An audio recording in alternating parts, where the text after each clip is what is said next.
भूमि खींचते हुए अपना सारा गुस्सा रसोई में बर्तनों पर निकाल रही थी। पता नहीं किस जन्म की दुश्मनी निकाल रही हैं।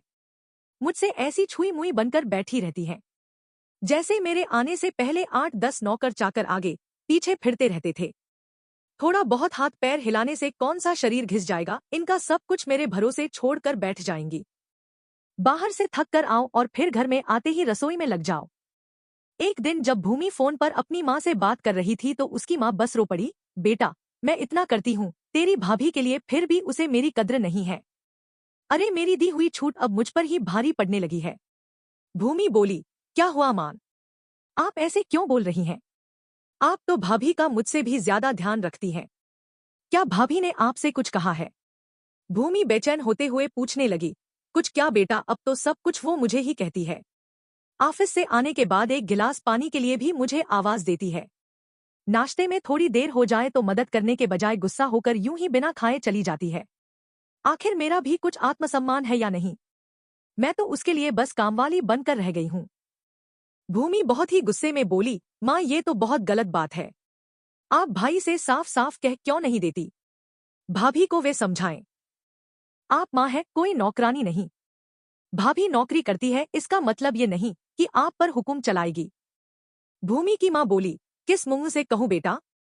पहले तो खुद मैंने ही आगे बढ़कर कुल्हाड़ी पर अपना पैर दे मारा, फिर शिकायत किससे करूं?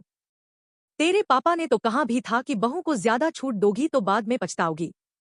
लेकिन मैं ही बड़ाई की भूखी थी जो अपनी बहू को सर पर चढ़ा लिया। एक बात कहूं बेटा, तू चाहे अपनी सास को कुछ भी कह, लेकिन समधन जी का ये फैसला सही था कि वो बहू को रोटियां बनाकर नहीं खिलाएंगी। एक बार वो सबकी नजरों में बुरी अक्खड़ सास तो बन गई, लेकिन आगे के लिए कम से कम अपना आत्मसम्मान तो बचा लिया। अब ना तो तू उन्हें कोई ताना दे सकती है और ना ही कोई रिश्तेदार। काश मैंने भी शुरू से ही ये घर गृहस्थी की पूरी जिम्मेदारी अपने सिर पर लेने से इनकार कर दिया होता तो आज मेरा ये हाल ना होता। माँ की बातें सुनकर भूमि निःशब्द हो गई। फोन रखकर बाहर भारी मन से उसने आकर देखा तो सास ससुर आराम से बैठकर बातें कर रहे थे। बातें करते करते उसकी सास अपने नाखूनों पर नेल पेंट लगा रही थी, जिसे देखकर ससुर जी उन्हें चिढ़ा रहे थे।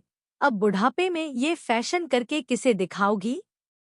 मेरी तो नजर भी कमजोर हो गई है, किसी को नहीं दिखाना मुझे।